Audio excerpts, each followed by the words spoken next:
This is A's Cast Live, your comprehensive look at the Athletics. Swung on, drive to left field. Did he do it? He did! 4 home runs for Nick Kurtz! He is 6 for 6! Swing and a drive, deep to left. The A's take the lead in grand fashion. And 29 other MLB clubs. Stretch of the pitch to Cal. Swing and a drive, deep to right field. There it is, number 60, the modern-day Bambino. Join us as we take you inside the baseball universe from humidors to walk-off dingers. That swung at a high, deep drive to right. Smith is back. He will not even watch it. And the A's win it on a walk-off by Nick Kurtz. We have you covered. Spend your afternoon with us, only on A's Cast Live. Here's Chris Townsend. Good morning, everybody, and welcome to Las Vegas, Nevada. We are here at Las Vegas Ballpark, Game 2 of Big League Weekend, where the Athletics will be taking on the Los Angeles Angels of Anaheim. And it's an absolute beautiful day here in the desert, Summerlin, Nevada. It is absolutely gorgeous. And we've got a jam-packed show for you today. We are going to have, well, we got a guy to my right. I've been trying to get this guy to my right this whole spring training. And there's a reason why. Is because when you come up to the big leagues, we got some footage of you on the show. Tommy Tanks joins us here. We'll have a little bit later. We're going to have Ken Korach. Who else we're going to have, Cody? Bobby Crosby. Bobby Crosby's going to be on the show today. The man that runs this ballpark, Logan. And the great Fran Riordan. The man that built this ballpark, Fran Riordan. Yeah, I love it. Tommy, how are you? Good to have you on the program. Doing great. Excited to be here. I'm going to tell you the thing that really impressed me this spring. You know, we show up a week early, and that's when we get all of our interviews with all the players. And there was a day we were trying to get you, and you said, I really want to do it, but I want to be on time. And where I am right now in my career, I need to be on time. And I went, that's a very smart move. That's maturity. Just talk about what you have learned, your growth since you first showed up to where you are now. Yeah, I've learned so much. I've just been a sponge this whole camp, just learning as much as possible, just trying to make a good impression on anybody I can. But yeah, just having a bunch of fun, just learning everything from a big league standpoint to, taking it to wherever I'm going to start. And yeah, just super excited to apply what I've learned to this season.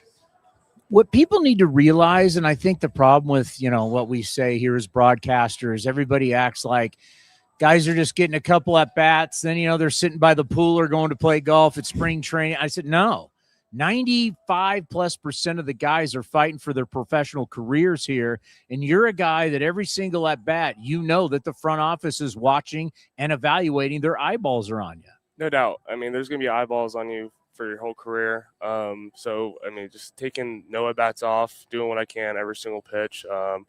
That's just how I try to play the game, no matter what the situation is, if it's spring training or if it's the World Series. You still want to beat that guy every day.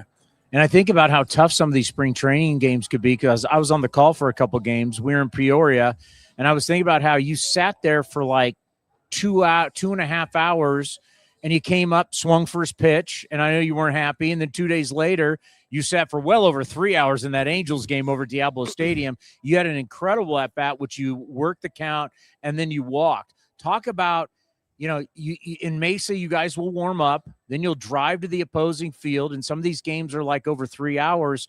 It's a long time since you have swung the bat.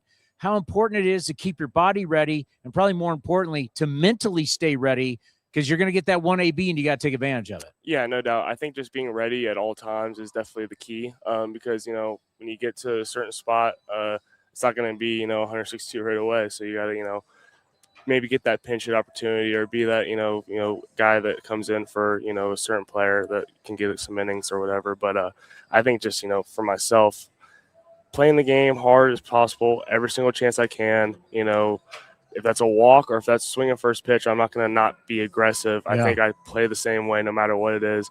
I'm not going to miss my pitch. If I see one, I want to go after it, if it's a first pitch or if it's, taking until, I walk. But I think just, trying to just hammer the baseball as hard as I can, no matter what the count is, what the situation is, and just being that guy off the bench that they can, count on. How different has it been going from LSU, which SEC baseball is as competitive as it gets, to where you are now, let's say, when you got called up to Midland this year? Yeah, I think it's it definitely prepares you. The SEC prepares you. You got the crowds, you got the the hecklers, you get all the people that really care about it. And then the baseball is very very good. I think being in professional baseball is just a lot more consistent. You get that Friday Saturday guy in the SEC, and that's usually what's Double A is about. High A is about, but Sunday, midweeks, it could be a little bit different. But I think the difference between SEC and pro baseball is you got to bring it every single day in pros. Like you can't have a day off. You got to be the same consistent player every single day, and that's like what I'm trying to conquer right now. But yeah, because in the SEC, that Friday and Saturday guy is now here in Exactly. A ball and Double A and in Triple A. So that competition is so great. You trying to tell me when you had that hair flowing and you had the chains going at LSU, they were heckling Tommy Tanks? Yeah, it was definitely on the road. They like to heckle me. It was a good one. They had a good time. This year, so I would figure the plan is to start at Midland, but as David Force, we do the David Force show every single week here on A's Cast Live. He always says, when you're in Double A, the majors is right there for you. And we do call guys up from Double A, bypass Las Vegas, straight to the big league. So how excited are you? Because I believe that's where you're going to start this year, to start Midland. Yeah, I'm super excited to get back to start Midland. Just put my head down, play the game as hard as I can, and whatever happens, just beat that guy every day. Because no matter what team I'm on, where I play at, I still got to hit that pitcher. So just, focus on who's on the mound every day, no matter where I'm at. I've been looking around and seeing how you guys are still here. And I talked about this for you, and I talked about for Leo DeVries and some of the guys that are still here. What does it mean to still be playing against big league players this far into spring training? It means everything. This whole experience has been the world to me. It's been just a jaw-dropping experience from the start. I think, just being here as long as possible, just to be a sponge, like I said, just, learn as much as possible before I show up in Midland so I can, apply a lot of the big league things to, my game in Double A. And it kind of puts that carrot out there for you, right? It's nice flying on the jet. It's nice having everything that's up here, right? It gives you something. I know you already got you're already going to strive for it anyway, but it kind of makes you want for it a little bit more once you've had a taste. No doubt. It's definitely, there's definitely some perks at the next level that everybody wants to be a part of. And I want you to we're talking about the core in the minor league system right now, about how good it is. It's been a long time since the A's were ranked as one of the better minor league system in all of baseball, but we've talked about pitching, we talked about the hitting, but better because you've been playing with a lot of these guys. Talk about your teammates that you've had at the different levels and how strong the minor league system is for the Athletics. I mean, we got some dogs. I say that we play the game the right way. We play the game hard. It's just no outs off, and we play till the last out. A lot of teams will roll over and give up, around the 6th, 7th inning, but we're there till the 9th. And no matter if it's 13-1 or if it's 2-1. I like how you say that, because in our system right now, winning matters. In the minor leagues, people say, hey, every guy's playing for himself. Every guy just wants to get called up, move to the next level, get to the big leagues. Mm-hmm. Let's end on this. Talk about how winning down in the minor league system in the A's, no matter if you're AAA, AA, high A ball, winning really matters. I think creating a winning culture at every level is the key to success at the top. I mean, if you just create a winning culture, everybody knows how to win. Everybody knows what winning looks like. And then all you know is winning. So if you can just win at every single level, it'll be in the right spot for when you get to the main team. Well, let's hope that the next time you and I meet this year is in Sacramento in the big leagues. That'd be awesome. And we'll be doing your first big league interview, because that is definitely a possibility. Thank you so much for your time. It's great having you, and good luck the rest of the way. Stay healthy and go get them. Yes, sir. I appreciate it. Tommy White right here. Tommy Tanks right here on A's Cast Live, Commander. Something that we wanted to get before we get out of here. Everybody that we think is going to have an opportunity to be in the big leagues this year, and definitely this young man, if you look at what he is able to do and his ability at third base, we talk a lot about third base. He is somebody who is he's going to challenge for it. And if he starts putting up some big numbers down in AA, there's a good chance we could see him in Sacramento this year. I was talking with Gage Jump last night. Gage Jump started yesterday here against the Angels. He's probably going to start this year here in Las Vegas. Didn't pitch in Las Vegas last year, so it was his first appearance here. But I was talking to him we had a little party last night at Circa. By the way, Circa.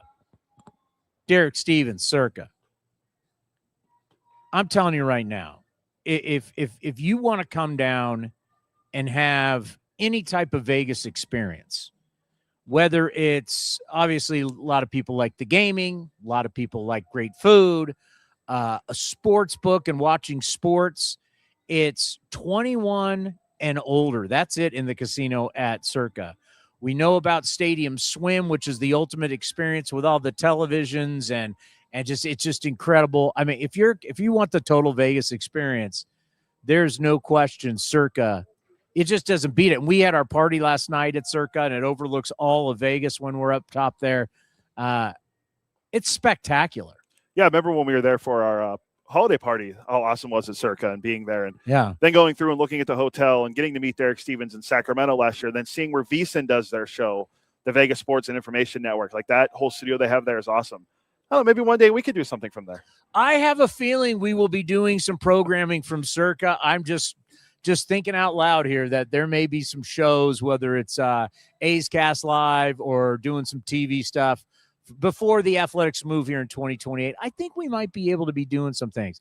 How about a man who's one of the great leaders in our franchise right now? What he's done as a manager, we know what he did as a player, Rookie of the Year. Bobby Crosby is joining us here on A's Cast Live, as we need to talk to Bobby before we get out of town, before we start the season. And what's great about having Bobby on right now, and we talk about the core, we talk about winning, the building that we're doing in this organization.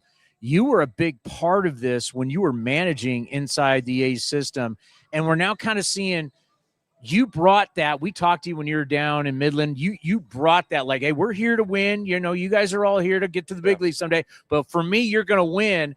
That mentality, we're just talking to Tommy White about it, whether it's with Fran here or all the way down, establish a winning culture. And now that you're back with the big league club, you're seeing the fruits of that, right? That are coming up. Yeah, I mean, it's a bunch of talented guys. So it wasn't tough to convince them and get them going and get them going in the right direction. But yeah, I mean, you want them to develop, but you want to have a winning environment, winning culture. And you demanded that. Yeah, I mean, I want to win. Yeah, you know, I mean, it's tough to kind of ride that line of development and trying to get guys to buy in to win, because they're all trying to get to the next level. Yeah. So it can be demanding at times, but I want to win, and the guys there that I had were winners, and that makes it a lot easier. How important is it as a manager, as one of the coaches, to develop that kind of relationship where you say, listen, young man, I care about you. I care about you. I care about your career. Yeah. I understand your goals and where you want to go. How important is it for the player to truly know that and believe it? I mean, for me, it's, I do care, and it's the players can feel it. They know if you care or not. And they'll buy in more if they know you sincerely care about them as a person. And for me, I've been fortunate to have a bunch of great kids that work hard and did what I asked of them.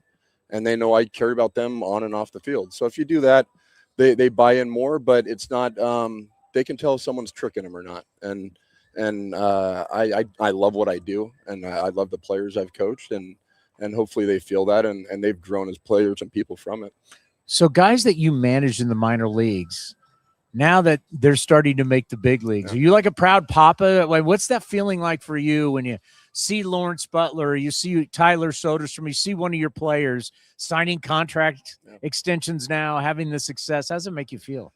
It's the best. Like you said, it's a proud papa moment. I mean, when you know them from a 19, 20-year-old kid, and see them develop as people and as players, and to have all their hard work pay off. I was there when they were struggling, and I've broken down with guys, and they've broken down and said, like, it's hard. The minor leagues is hard, and you work your entire life for something, and to see them keep going up every level, and then be here and have success and get contracts from it, and know their parents and their wives and girlfriends, to be a part of that in a way.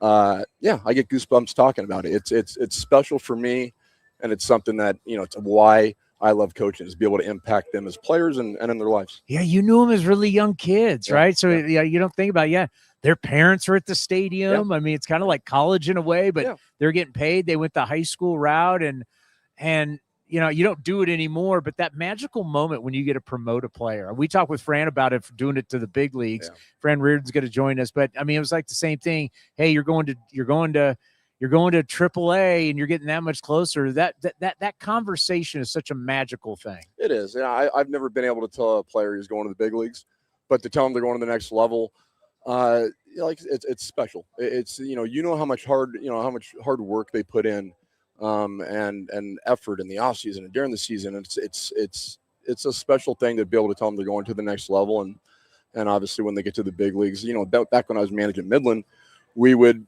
bring my computer out and we'd watch the game when the guy got called up, and the whole team's around supporting them, supporting their teammates. So it's a special thing for us when guys go to the next level and then eventually get to the big leagues. Once you manage, can you ever turn the manager brain off?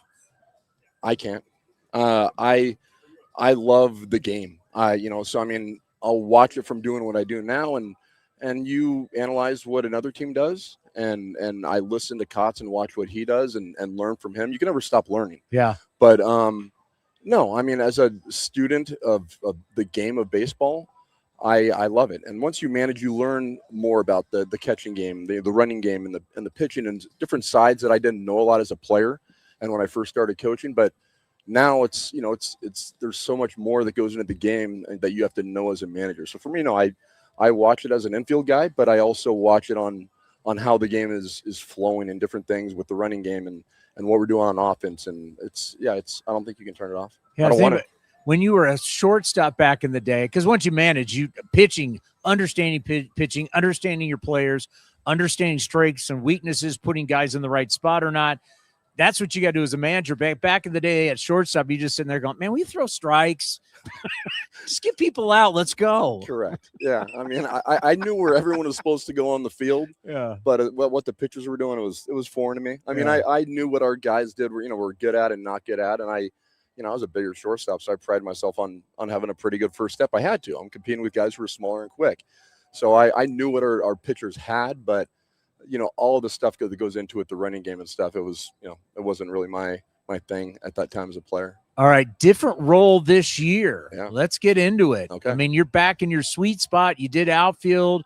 That's one thing when you're a manager, you've learned everything. So you're outfield. Now your bread and butter, your sweet spot, infield. How's it been going so far in camp? I'm happy. It's Look at you. You got a big smile. No, it's great. I got to talk to the guys a little bit the past couple of years about some infield stuff, but it's a big passion of mine. The players know it. So to be able to help our guys kind of get to the next step is a big goal for me.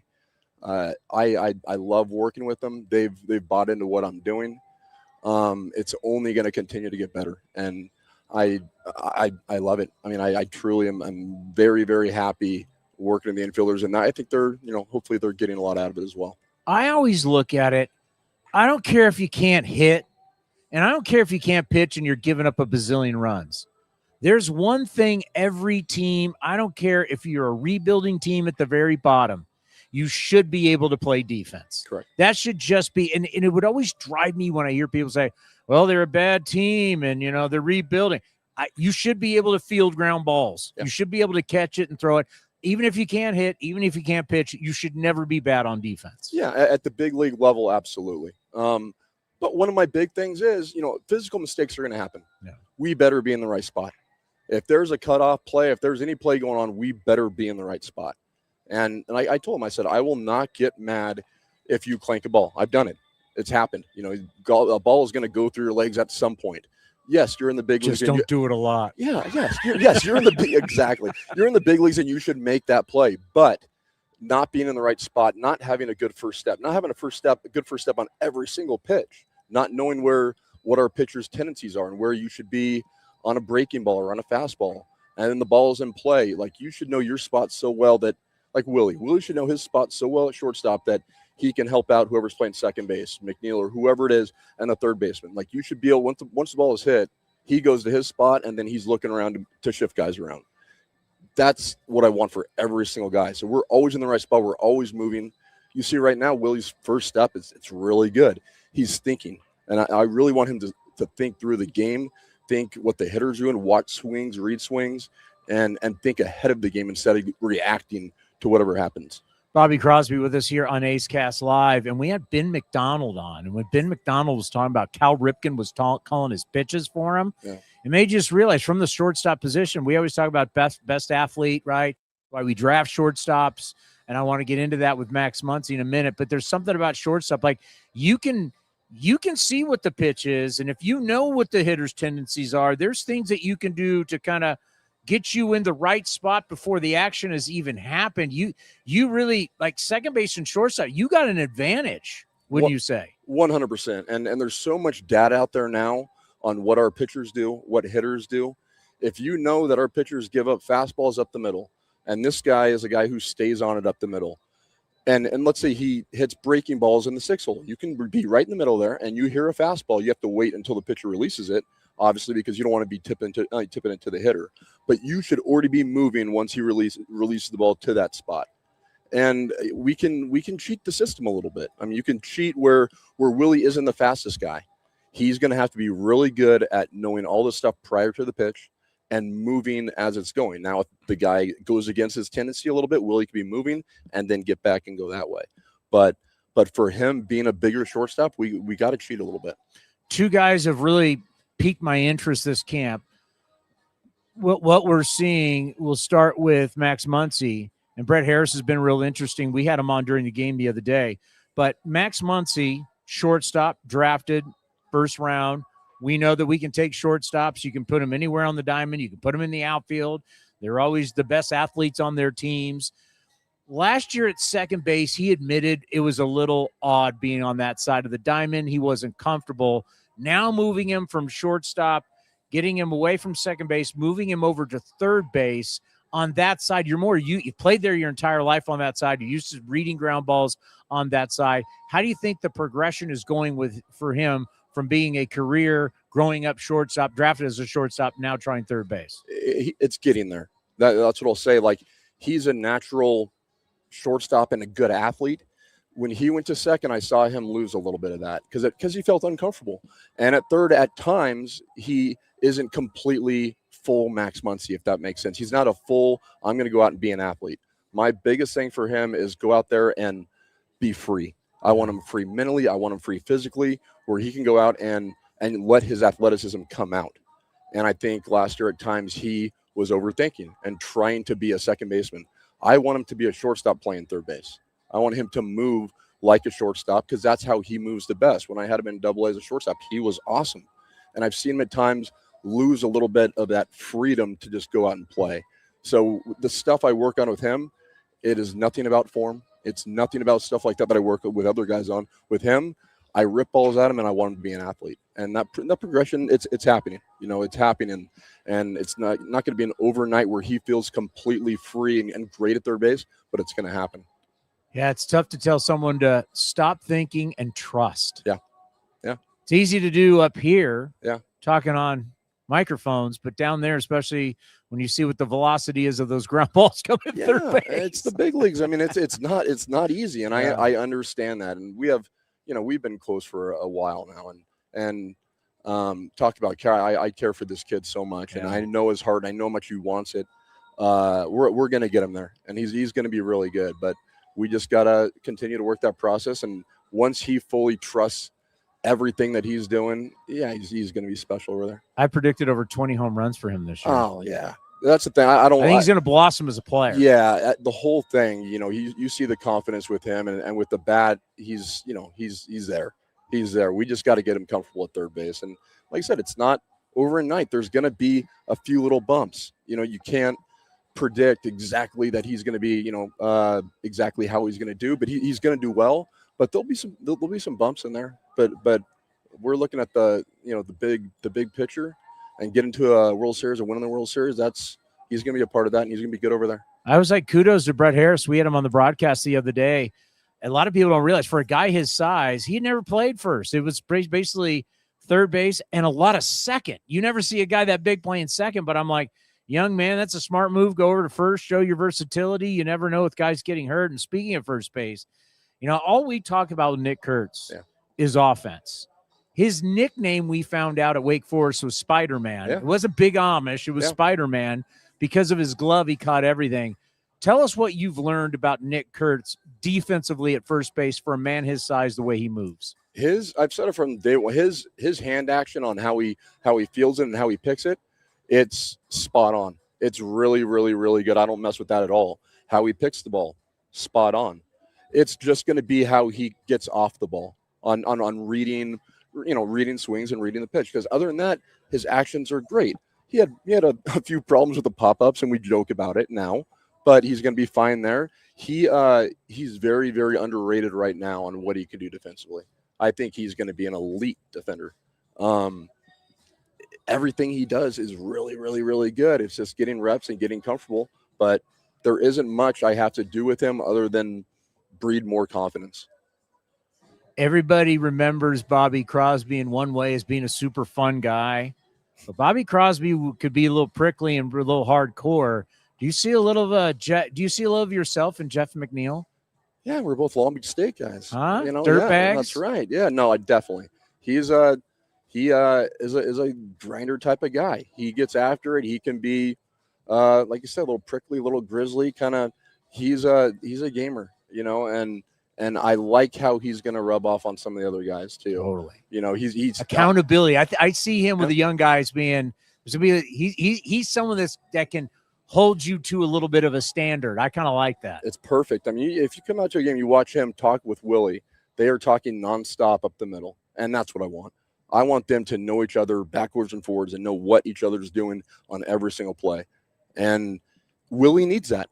It's really going to help Willie having a veteran guy like that talking to him and saying, hey, we're going to do this here. Okay, you're going to take it here.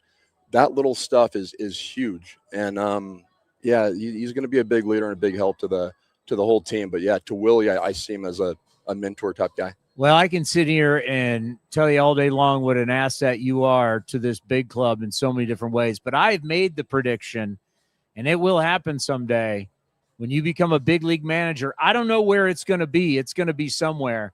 I just want to make sure you still answer our phone calls. You still remember us when you're a big league manager, because you're going to win, and it's going to be incredible. Just don't forget us, the little people with A's Cast. Deal. I appreciate it. You're going to be a manager. It's going to happen. I know. Yeah. Whenever that time comes, like we said, I'm loving what I'm doing right now. I'm happy, but yeah, I would love to do that in the future. As people say, you can't teach it, and you got it. I appreciate you. Thanks, You're the man. You too. Bobby Crosby right here on A's Cast Live. We got more coming up next. We're getting you ready for the Athletics and the Angels from the Las Vegas Ballpark. Big League Weekend right here on A's Cast Live. The time is now. Grab your sunglasses, A's gear, and get ready for some fun in the sun.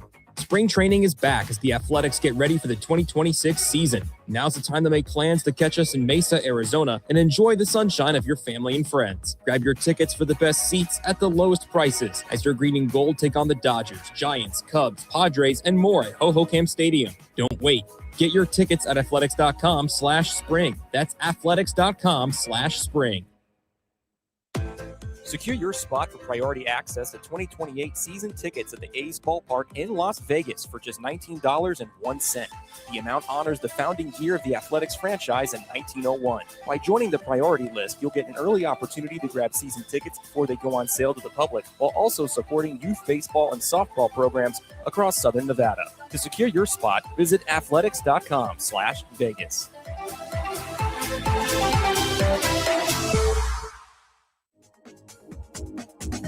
Unlock offers and receive exclusive in-game features by downloading the MLB Ballpark app for iPhone and Android today. Plus, get the latest information on game time, schedules, and more. The A's YouTube page is your go-to destination for A's video content. Get access to great highlights, exclusive behind-the-scenes content, classic games, A's Cast Live, and more. Visit youtube.com/athletics. Baseball is back, and big league action has never been more affordable. For a limited time, grab your tickets to see the A's in West Sacramento for just $8. That's right, only $8 for select games this April and May. Catch the showdowns against the Royals, Cardinals, and American League West rivals, the Mariners and the Rangers. Whether it's a midweek getaway or an afternoon at the park, don't miss your chance to see your A's for less than the price of a ballpark snack. Tickets are moving fast. Head to athletics.com, that's athletics.com, to secure your seats today.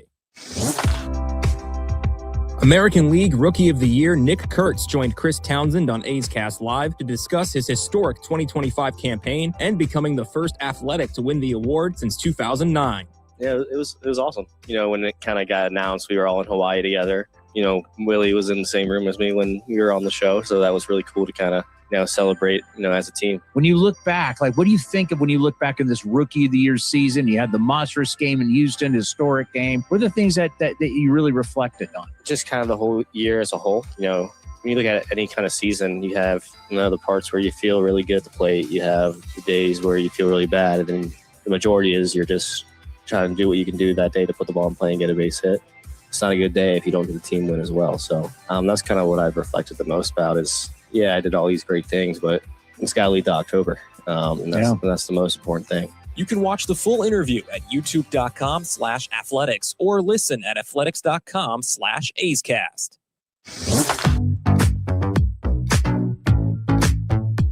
A's Cast Live continues from the studio. Here's Chris Townsend. All righty, coming up in moments will be the president of the Athletics. Marc Badain is going to be here as we'll be talking about what is happening on the Strip, a $2 billion stadium, as it continues to rise from the desert. Like last time I was there was Tyler Soderstrom signed his contract extension. We call it would be an extension, right? He was already an employee, right? So he's an extension. It's an extension. Yeah, so a contract extension. And we went out there and I was amazed. I was like, because it's one thing, all the photos, and we'll talk to Marc about this. It's one thing when you see photos of it. And we just had a big staff meeting and they showed new photos. And it's massive how much the work that's been done building all the way down the right field line now as they're starting to prepare for the top to be put on the stadium. But I'm telling you, these pictures don't do justice for when you stand on the field. You're standing on the dirt and you look up at how big it is already. And now it's grown so much since I was there. God, that'd be now 2 months, right? It'd be 2 months since then. And so, the pictures are incredible, but it's once you stand there and you look up, it's absolutely unreal. It's absolutely unreal.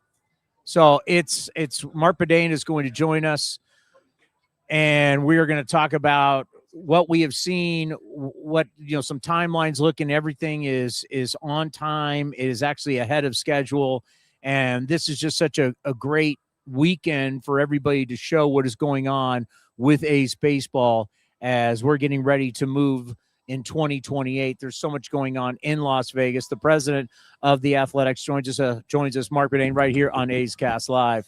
How are you? Good, Towny. How are you? I was just telling Thanks the fans the last time I was down on the Strip, when you stand on the dirt where the infield is and you look up, because we always see the progress of the stadium and we're always seeing aerial views. It's so different in how massive it is when you stand on the actual infield playing surface and look up. I'd actually take it one level. And in addition to sitting on the dirt, if you go onto the levels that have been poured, right? We have the first deck, we have the second deck. They're starting to make progress going out all the way to the foul poles.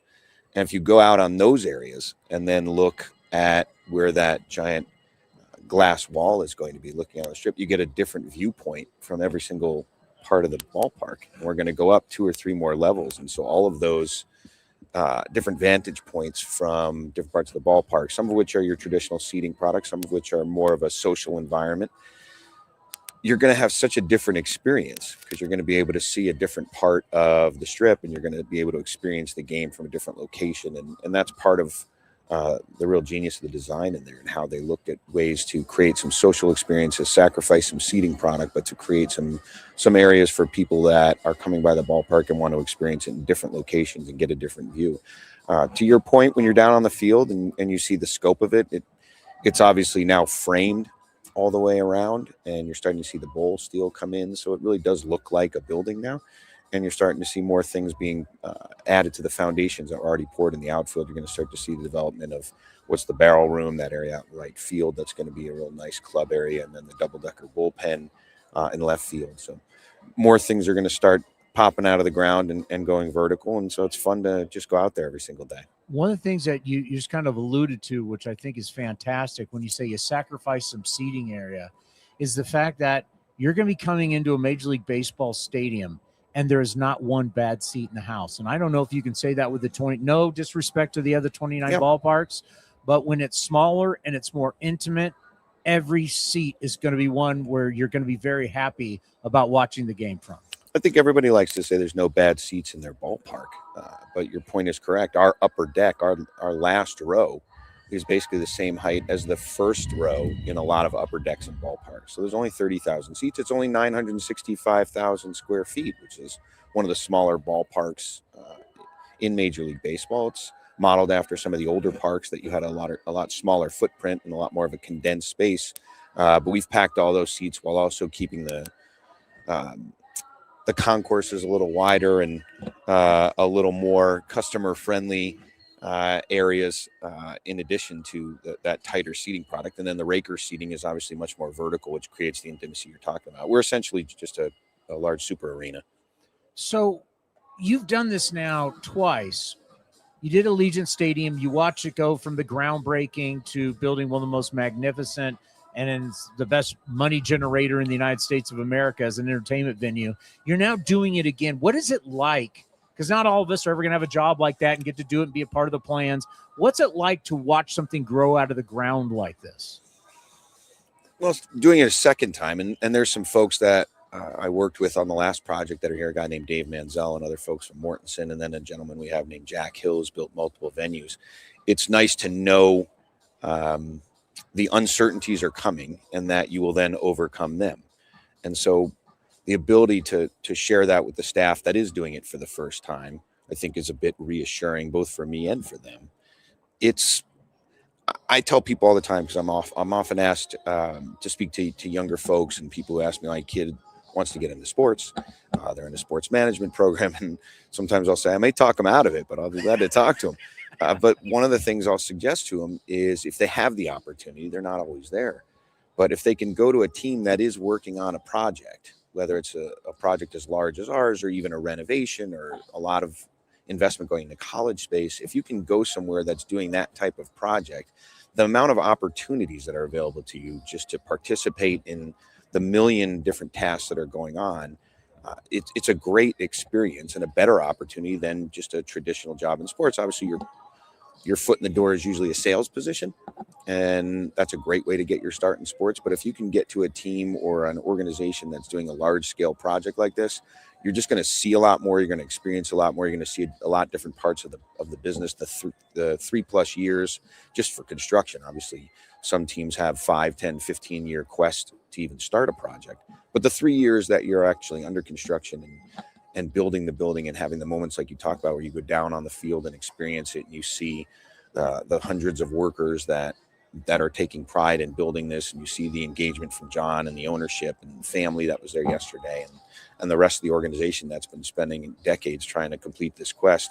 It's to me, that's the best part of being in sports if you're not necessarily with the team and part of the traveling party and part of the coaching staff or scouting staff. If you're on the front office side of things, that to me is the most rewarding part. It certainly was for my career. So to get to do it again is rewarding, and I'm enjoying watching all your friends and everybody that you've worked with for all these years be a part of this and grow and develop their roles and have a good time with it. Yeah, you went to business school, but at what point do you start feeling like an architect or an engineer or you're a designer? We're looking at all the things you've had to look at through all these years. Yeah, I don't claim to be an expert in those areas. I'll add value when I can, and it's infrequent, but there's a lot of really talented people on this project. Well, what's great about the project, it's going to be second to none in all of sports, but then you just talked about the team. And I know that's something now you're really starting to get involved with. When you talk about relationships with David Force and the entire front office, you know, David has done an unbelievable job, what we're going to have at the big league level talent-wise, but now with a lot of people in baseball recognizing we have one of the best farm systems. I know you've gotten to know Marc Kotze a little bit and his staff. What's it like for you coming in now and really being a part of the baseball side of it? I wouldn't say I'm overly involved, nor should I be. It takes what's the 10,000 hour rule? You really need to spend a lot of time to understand it. It's nice of them to actually include me in a lot of things and teach me a lot about this game that I don't know. you start with the culture, and you can see it. And I saw it even a year ago when I first walked in, and you see how the guys engage with each other, and you can tell when it's a healthy locker room and a healthy environment. And Kotze and Forrest have certainly done that, and I think put a real precedent on that type of player and that type of person. And you can see this group of guys really likes each other. And even last year when they had the struggles early in the season, they never really got down on themselves and really turned it around in the second half. That shows A, a good infrastructure, B, a great culture, C, good leadership, and D, a lot of talent. And so you can see that up and down the roster. And obviously now David's got the ability to retain these players and sign these players. He's talked about it. And that's how winning organizations build their foundation and then have an extended run of success. And that's what we're looking for. I think we're going to surprise some people this year too. And obviously we're looking to build towards opening in 2028 in Las Vegas, but we have 2 more years in Sacramento, and this team's going to grow and develop, and these young guys and the blend of talent that they have here are going to get better and better, and they're going to be a fun team to watch. Well, it's going to be a lot of fun this year, and to watch the big word I've used for this group, maturity. We've watched them as young men, some of them as kids drafted out of high school, and where they are now is something truly special. And also what's special about baseball, what's different about baseball than the NFL and the NHL and NBA is how many games we play, how much that we're able to be a part of communities and family. We're a family-oriented business, and the way we're going to have a lot of product and our ticket prices for families. Just talk about how important, like this weekend and when we come back in June, how important it is for us as an organization to show Las Vegas how big a part of your community we're going to become. We want to be a big part of the fabric of the community throughout Southern Nevada.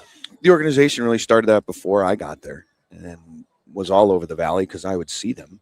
And we've now continued that this weekend, the weekend in June, all the engagement that the folks in the front office have been doing all across the valley to support Little League, to support softball, to support baseball, to support all the different community organizations here that need our help.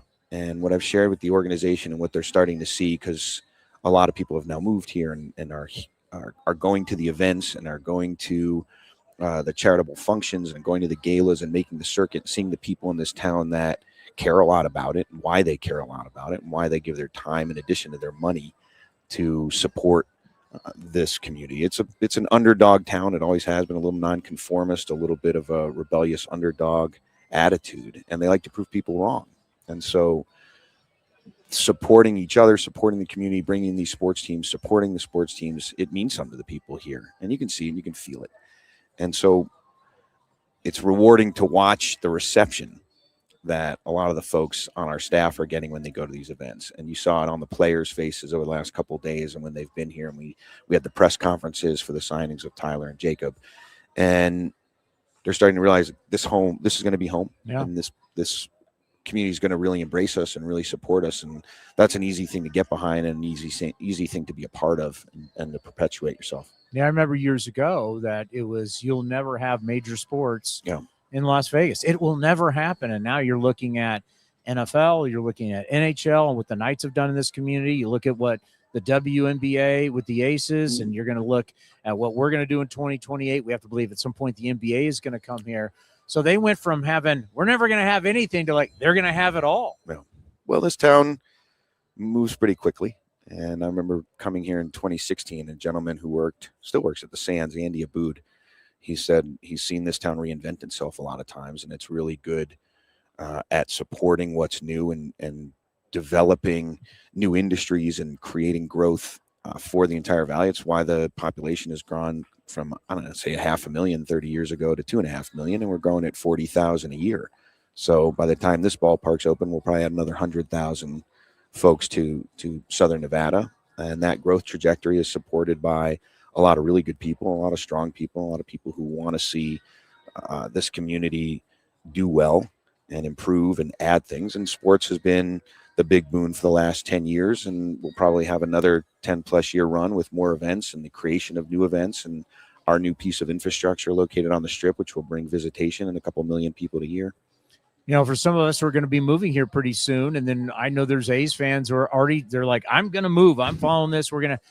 For you, you've now been here for a while. You've grown roots here. What's the one thing that surprised you about living here that you didn't know, you didn't think about when you're moving down?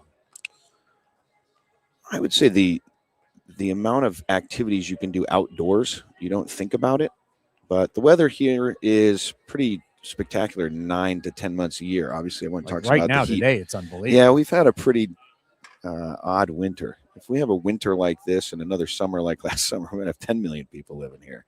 So we might be in for a hot one this year. But the couple of months a year that are unbearable, you make do and you figure out a way to get through it.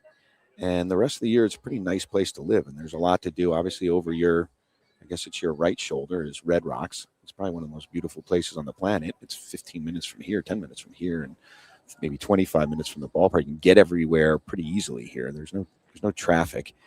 That's one of the big surprises. It is. Yeah.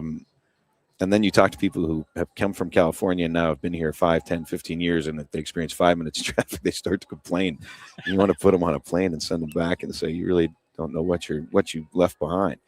But there's a lot of things here. Obviously, the Strip is the focal point, and it's the economic engine that drives this place. But there's a lot to do outside the Strip, and there's a lot of things that folks who live here have grown to love and found their own little pockets in their own communities and restaurants and ways to entertain themselves. And then what the entertainment and Strip does is provide so many different options for when you want them. And so a lot of people move here and are choosing either to retire or to maybe leave a higher tax state and come here. If they're coming here versus some other place, it's because they want that entertainment diversity and want the ability to hey, let's just go to the ball game. And they don't necessarily have to stay for 9 innings. They can come and go for 4, 5, 6 innings, and they can go to one of the areas we talked about at the start of this interview and see a different part of the ballpark and enjoy that experience with their friends or family, whether it's people who live here or people come to town. There's just a lot to do. You've been coming here now a couple of years. Yeah. And you'll start to see more and more of it. You'll start to develop your people and your community, and you're going to like it. Got to find my place to play. You got to find your people. Where am I teeing it up every day? That's let's end on this because we know you got to go. There's a lot going on today with Game 2 here, Big League Weekend at the ballpark in Las Vegas as we're getting you ready for the Athletics and the Angels coming up here at 1 o'clock. We're watching the cameras. We're watching the ballpark be built. What's the next big milestone? There's these giant shoring platforms that are laid down on the field right now. They look like giant green towers, and eventually those will go vertical, and they'll be as high as 200, 250 feet high. Those will support the roof steel. The roof's obviously the most complex part of the construction process and the most beautiful part, the interlocking pennants and the supporting buttresses that are already in place. But from an engineering standpoint, at some point you have to connect these things and hold them up. So they start to put the steel pieces in the shoring platforms, hold them up. You build all that connectivity, and then the shoring platforms come out. And just the engineering around that and the scope of that, when you get on site and you see how large these things are, and you see how big they are, where they're going to be in the ballpark, and you see the 4D diagrams of the breakdown of how that's going to work. I'm excited to watch that just because I think from an engineering standpoint, it's going to be fascinating. Well, and then we keep announcing, we just announced about the club behind home plate and the luxury places, but also the affordable tickets. It's like, this is the place to be. It's going to be the party, and it's also going to be the family atmosphere. It's going to be something that it will have something for every type of fan. Yeah, absolutely. And baseball is known for that. There'll be some social areas in the ballpark. There'll be some places that have a higher level of premium than anywhere else in Major League Baseball and really in anywhere else in sports right now. And we'll just keep raising the bar there. And then, like you said, if you want to bring your family there, we want to make that affordable. John's made that very clear to us. And that's a big part of the business plan going forward. And where those parts of the ballpark will be, will determine some based on sales and some based on making sure that we have the right experience for everybody. Well, we've come a long way. We've come a long way, and the future is just so bright. We can't wait for it. I think a lot of us wish 2028 was right now. We got to have patience, but what we're going to have is not only going to be the best in baseball, it's going to be the best in all of sports. And under your direction, it's been so big for our company, for you to come on board and be a part of us and lead us into this new future, into these new decades of greatness for the Athletics. Thanks, Towny. It is always a pleasure to have you on working with you again. Live, and enjoy today. Enjoy the game as well. Today. Thanks, Marc Cody. Badain, the president of the Athletics, right here on A's Cast Live. Is yes, we will have the Angels and the Athletics coming your way here in about an hour and 10 minutes. And the excitement that is down here when we're able to get out in the public, I mean, people can't wait. That's the one thing. It was so important for us to come experience it, right? Not listen to outside noise, but to come experience it. To, because we normally stay, I guess we can say we normally stay because it's right across the street. We normally stay at MGM. And we've done a lot of like boots on the ground stuff, walking around. Now what we've done at Circa, or when we're here, or you and I are across the street at downtown Summerlin doing a show, the excitement that is going on about what's going to happen, what this is going to be like.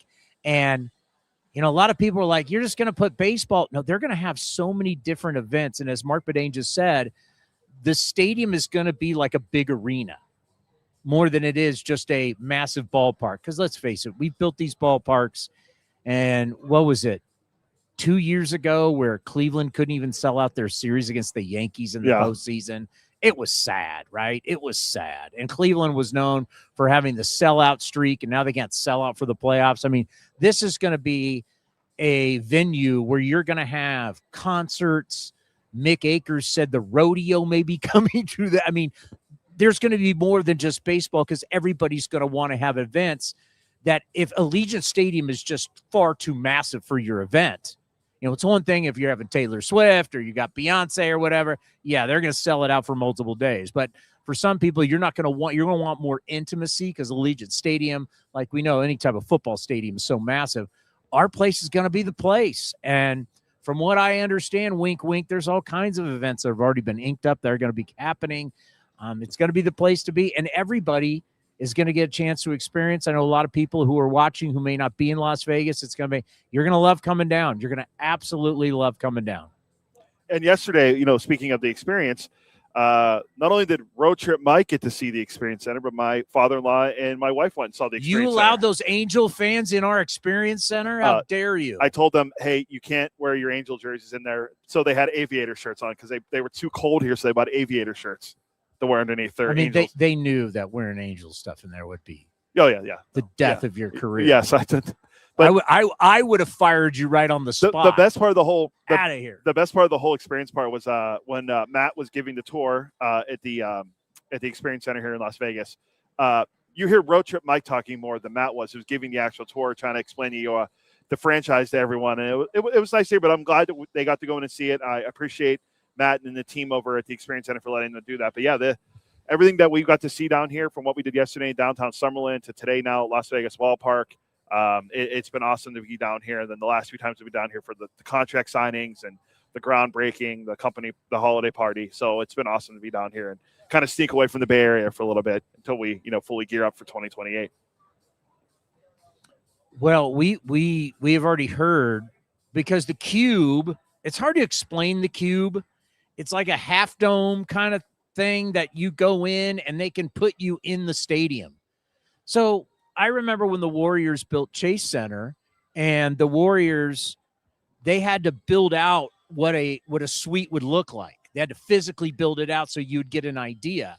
Well, now where we are with technology, the Cube, you step into the Cube, they can put you basically in the suite. Like you're in the suite. They can put you anywhere in the ballpark.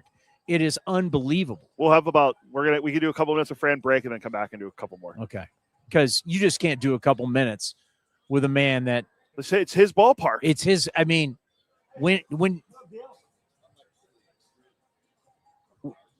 I say, when you look behind me, it's the house that Fran Riordan built. Flip it around, Fran. The other way. There you go. There you go. And then sit this way. We got the camera looking at you right here.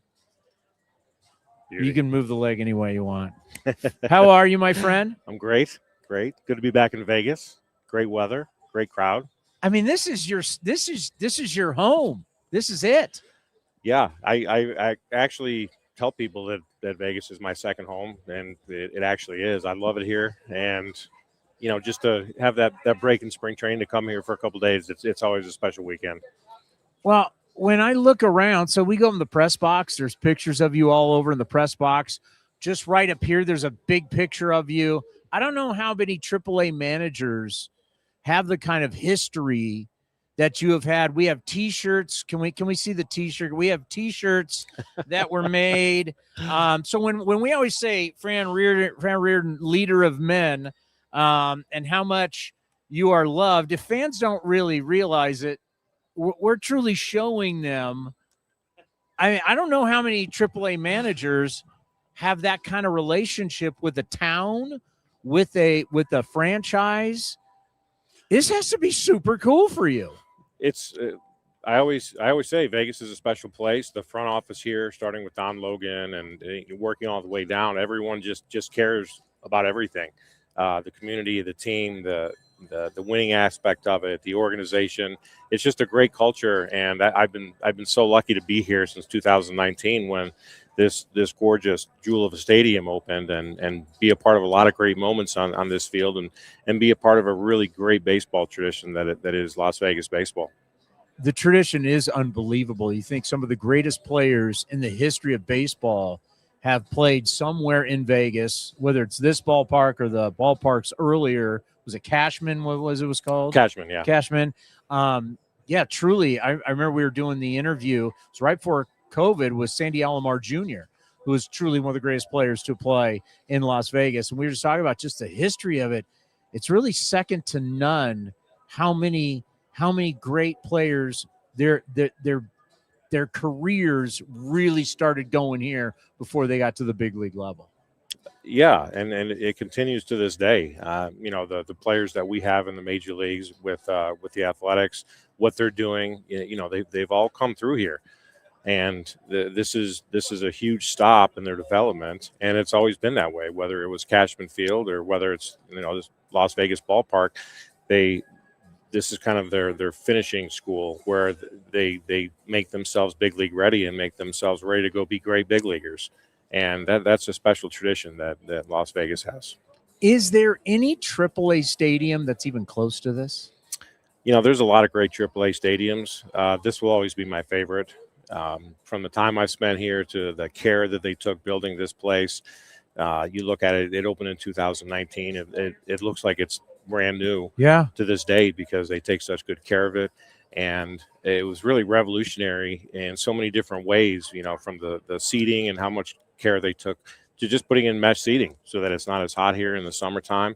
Every detail was accounted for, and you just don't see this kind of craftsmanship in building in today's day and age. And there's been some new stadiums built since. They have a new stadium in Salt Lake, and I would still take this stadium over all of them. It's special, and we got to talk more about it. Fran Riordan will continue to join us. It's Big League Weekend. It's Athletics. It's Angels Game 2 coming your way at 1 o'clock, and you are watching and listening to A's Cast Live. Baseball is back, and big league action has never been more affordable. For a limited time, grab your tickets to see the A's in West Sacramento for just $8. That's right, only $8 for select games this April and May. Catch the showdowns against the Royals, Cardinals, and American League West rivals, the Mariners and the Rangers. Whether it's a midweek getaway or an afternoon at the park, don't miss your chance to see your A's for less than the price of a ballpark snack. Tickets are moving fast. Head to athletics.com. That's athletics.com to secure your seats today. Looking to stay up to date on all things A's? Head over to athletics.com/A'sCast. That's athletics.com/A'sCast to listen to A's baseball in full 24/7 coverage of the A's, only on A's Cast. With a single click, you can stream great shows, live pre- and post-game coverage, and of course, all the great action of the A's this season. Head to athletics.com/A'sCast today.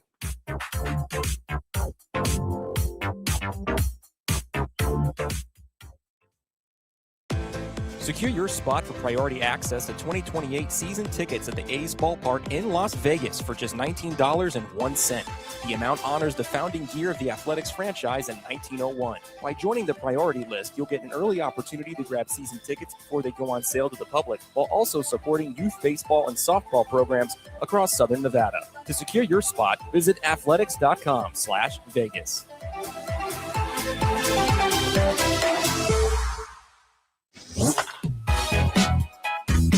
Tyler Soderstrom joined Chris Townsend to talk about his breakout 2025 season, his new 7-year contract extension, and his commitment to the future of the Athletics. There was some conversation right at the end of the season last year with what they were planning to come to us with. So we had a good idea I knew that they were going to come to us with something in November, and, they came with their first offer. Everything is a negotiating process. So there was that whole process. My agent, Garrett Parcell, did a great job at Paragon Sports of, kind of let me and my wife and my family just kind of sit back and, let them kind of handle all of the whole process of it. And, we ended up coming to terms. So it was something that I wanted to do. I love this organization. I got drafted by them.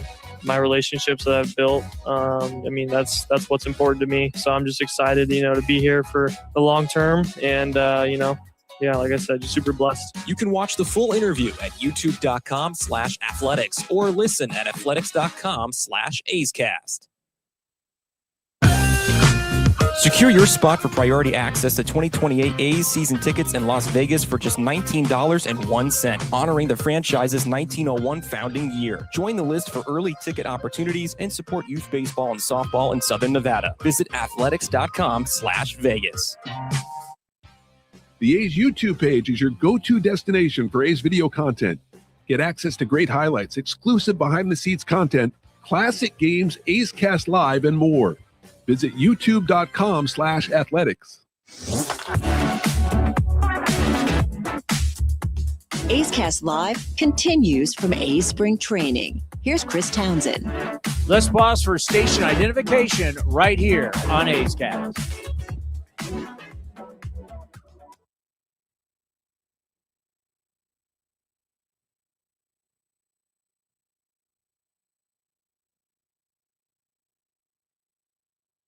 Fran Riordan is with us here on A's Cast Live. I can see the Hall of Famer, Ken Korach, another Las Vegas legend.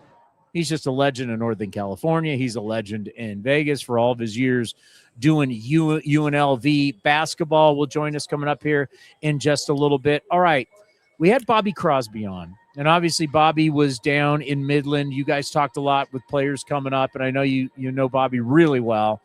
And we were just talking about when you're looking around right now and you see all the players that you managed, players you've been a part of their career, and he did it in Midland. Now he's doing it up at the big club, but you've done it here in Las Vegas. When you're there in the clubhouse or you're out on the field and all these guys have played for you and you're now watching them grow up and mature into fine young men and professionals, just how proud are you? It's an incredible feeling, and it's incredible to watch their development after they've kind of left me.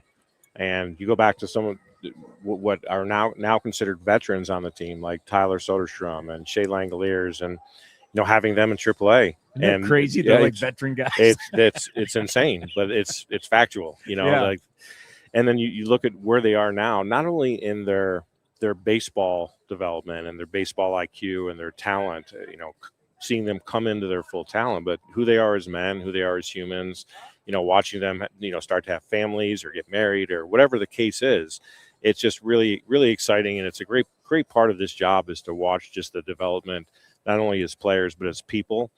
And then just to talk to them about their journeys and what's been happening in their lives after they've graduated from AAA to the big leagues. And that's a great part of this gig. I remember it was years ago, Shea Langoliers, we were talking to you about him going to the Futures game. And then we had him on. And just to think like where we are now compared to that time, it's like some of these guys came to you still at they progressed through the system pretty quick. Some of our players were very young when they got to you. Yeah, exactly. And, Shea was a trade, coming over and having to learn a new organization and starting in AAA and then immediately making an impact on the organization. And then Tyler, with all of his position changes and having to move from catcher to first to the outfield, and how he's just accepted everything with, an open mind. And just in general, we've just had a lot of really, really good young players come through our system. And that's really good if you're looking to have sustained success. And I think we're starting to see it at the major league level. Now, we're always talking about the major league level, but I've been thinking about this camp because there's going to be some really good players that don't make the 26, which means they're coming to you. So when you're here at camp and you're kind of looking around and you're kind of realizing, are you right now starting to kind of really look to see what your team is going to look like? I try to stay away from that. I try to look at what's happening in spring training is. These guys are competing for major league jobs. Yeah. And I always tell people I'm the least popular person in major league spring training because nobody wants to play for me. And I don't blame them. So if someone walks by me and puts their head down and just keeps going, I fully understand and respect that decision.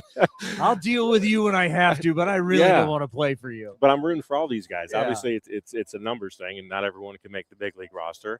But as long as they're putting their best foot forward and they're making impression on the major league staff and the front office, they're going to get opportunities because the A's are a great place to get an opportunity, and we've shown that. And crazy things happen during the season where they have to bring guys up and they have to produce, and our guys will be fully prepared. So, whether they make the team or not out of spring training, it's not a door closing on them. It's just maybe they have to wait for the next opportunity.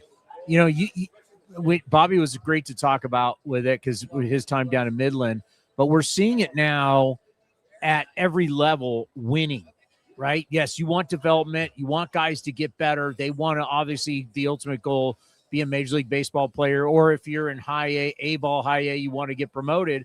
But there's a lot of winning going on, and you guys have really established that no matter what the circumstances is, no matter who's here, guys are coming and going all the time. In the end, we need to win baseball games. I know it's hard to do. Talk about that, how it is hard because the bodies are constantly changing. The players are constantly changing. But in the end, you still, Fran Riordan, I want to win for the Las Vegas Aviators. Yeah, it's simple if you look at it as winning as part of their development and making them know that and understand it. And Ed Sprague, our farm director, is very good at letting the staffs of each minor league affiliate and the players in our system understand that winning is part of development. And there's a difference between a good player and a winning player. And doing the little things that it takes to be a winning player is as important as the talent that you possess as a player. And trying to get that out of them from a coaching perspective is what we really try to focus on. And I think throughout our system we do a good job of turning good players into good winning players. And I think that's a culture thing. I know it starts at the major league level with how Kotz approaches things, but if you don't think winning is important in the minor leagues, then the players won't think it's important. And that is a focus that I think is non-sustainable for winning baseball at the major league level. So if you look at it as winning as part of their development, it just becomes part of the culture and part of what you're talking about and what you're teaching to make them winning players. I love that. It's part of as much as we love home runs, we love you driving the baseball, we like you striking out people, all the different stuff that we love, but winning is also a big part of that. You got to learn how to win. Winning is a mentality. It is. It's a mindset. And if you don't have that mindset of doing things right every single day, because baseball is such a grind of a season, it's so long, that if you take your eye off the prize, you take your eye off the ball just for one day, for a week, then you're not getting better. You're not becoming that winning player, and you're going to be of no help when you finally get to the big leagues. So it's a really, really huge focus. Once you've been in a job for a while, you really start to learn different things that you had no idea what it would be like when you first took the job. What are maybe one thing or some things that you've learned over the years being a manager at AAA, having the success? You've had to have some really great conversations when you promote young men to the big leagues. You've had some really tough conversations where it's the end of the line for a player's career. You've had great success at this beautiful ballpark. What's some of the things that you really learned on the job over time that really kind of made you what you are in your career? Well, I think one of the things is not taking anything for granted, whether it's enjoyment of the job, enjoyment of coming to the park and focusing on your roster and the conversations that you need to have and, what these guys need to take that next step in their development so that they can be great big leaguers. Just not letting the details get away from you and not having conversations that are hard, not having conversations that may be uncomfortable. You still have to do all of those things, and you have to do them every day. depending on where everyone is in their season, their career, their development. That's something that I think is really important, and it's important for the players as well. You can't take anything for granted. You can't come to the park and say, "Oh, I'm in AAA. I can't see a path to the big leagues," because then what happens? Then you're not present in what you have to do that day to succeed. One of the things that I think is interesting about AAA is sometimes guys forget how good they are. And I think not just myself, but our entire staff, it's our job to remind them how good they are as players and how close they are, no matter what struggles they're going through at the moment of themselves. And sometimes that gap can seem so far away to guys that they think that there's no path to get back on track or to get to the big leagues, or I'm blocked by this guy, or I'm having a rough year. Well, that's not an acceptable answer, because there's so many games to be played, and I think the quicker you can bring guys back to realizing how good they are, then you're doing your job as a AAA coach, a AAA manager, a AAA hitting coach, and I think that as a staff we try to focus on that a lot as well. All right, we're changing it, Commander. It's no longer going to be Fran Riordan, the manager of the Las Vegas Aviators. It's psychologist of the Las Vegas. I mean, you think about it. The mental side, you've had to learn how to deal with some really tough situations, some great situations with human beings. It's more than just, it's baseball. You got to have some dirt underneath your spikes. And I mean, you've had to have real life tough conversations. It's like you are like a psychologist. Well, I'm not certified. I don't have any credentials to do Can we to get do him so. one But here? Can we get you like some classes at UNLV? There's probably some online courses you could do during Yeah, the season. we need to get you like a degree, Dr. Riordan, Fran Riordan, Dr. Riordan. Well, that's what makes it fun. It's challenging, but it's what makes it fun, because you're learning personalities. You're learning how guys need to be coached, what makes them tick, everything that goes into what they're doing every day to get better. And if you're not paying attention to that stuff, then how can you succeed in getting them better? So it's just paying attention, listening, talking, and getting to know the individuals, as people, and hopefully getting them to translate how you communicate with them into being great. And that's as simple as I can describe it. All right, let's end on this, and it is by far the most important part of this interview. We have established we need to put together Fran's top 10. We could do a top 20 of your favorite restaurants in Las Vegas, and we need to knock them down one by one. The other night we went to Peter Luger's. Once again, we pay for every meal, so nothing's a freebie. So when we promote, we're doing it out of the love for the place. Peter Luger's in Caesars. It's a famous steakhouse. I believe 1980.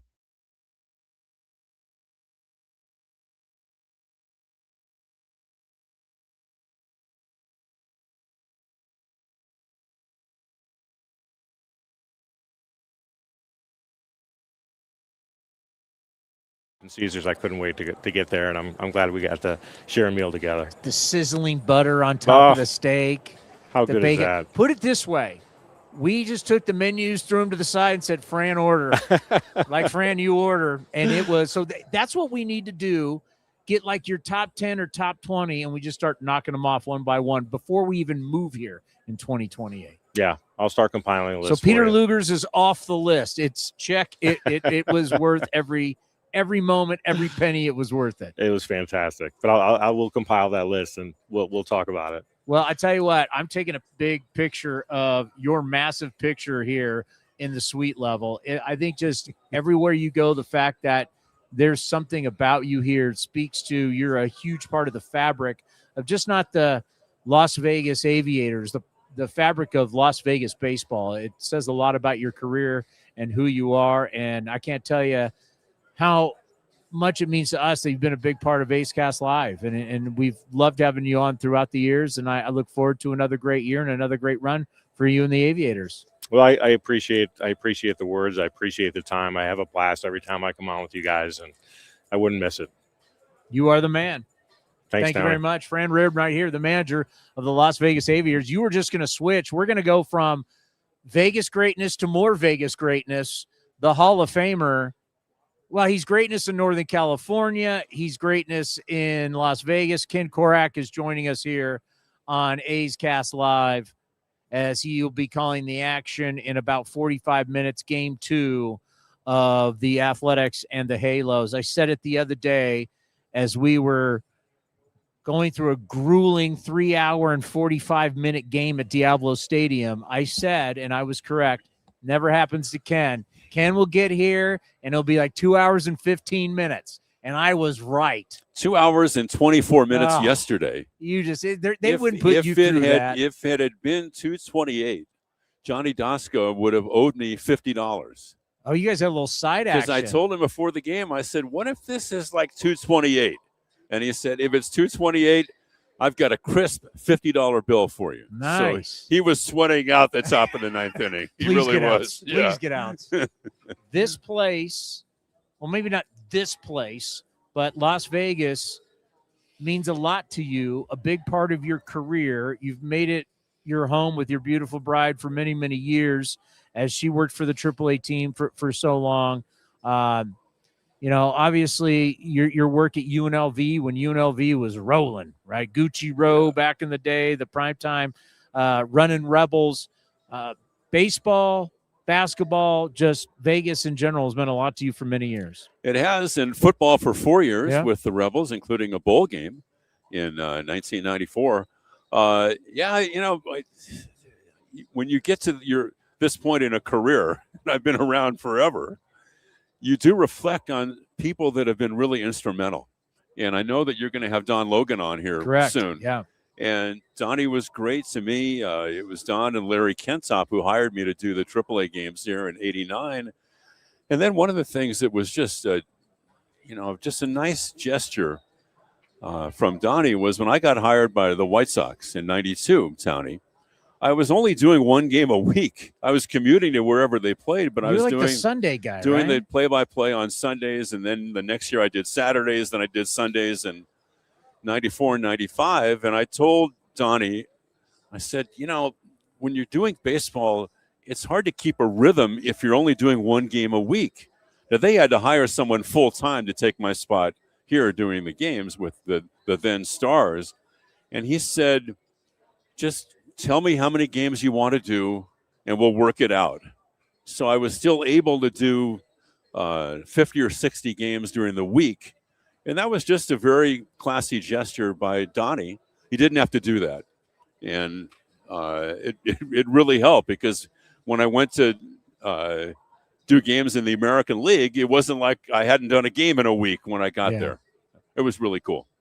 So when you were just doing Sundays, did you feel like you were Jim Nantz and, hello, friends, welcome to the south side of Chicago? Actually, you just did road games, right? No, I did every game wherever they played. Okay. On Sundays. You were the Sunday guy. You were like the cooler. Yes. That's the big day to come in and wrap up the week. I lucked out on that gig. Ed Farmer was your guy, right? And he was incredible. Yeah. The late Ed Farmer, we miss him every day, as you knew him, Towny. Yeah. And he was my tour guide around the American League. I didn't know any of the ballparks. I'd been to Anaheim. I'd been to the Coliseum, and that was about it. And, he played for like 12 or 13 different teams. So he took me around the league and introduced me to people, and it could have been a very intimidating and daunting experience. But he was great. And then, of course, the White Sox were really good. Remember how good they were in that? I mean, Frank Thomas was coming of age, and Robin Ventura and Jack McDowell and Alex Fernandez, Ozzie Guillen. We had Bo Jackson for a while. Oh, my God. You forgot about that. Yeah. You got to call Bad Hip, but you got to call Bo Jackson. This was a star-studded team. And, in fact, they had a great team in '94, and they were neck and neck. Albert Bell there at that time? Albert Bell. Yeah. Albert Bell joined them after the work stoppage. Okay. But, Albert Bell made his name with Cleveland. But in '94, if not for the strike and the work stoppage on the 12th of August, they were going to have a phenomenal race with Cleveland in that division, because the Sox were really good in '94. Toronto was going for 3 straight. I mean, Montreal had a great everybody still team. talks about the Expos and all their talent. Yeah. The good old days. So yeah, it's so there's we're coming up on the 30th anniversary of the first Major League regular season game ever played in Vegas, which was April 1st, 1996, at Cashman Field. Okay. The A's against the Blue Jays. That's when Mount Davis was being built, right? They were, quote, renovating the Coliseum. Don't tell that to Marc Badain. The monstrosity that was Mount Davis, where they're pouring.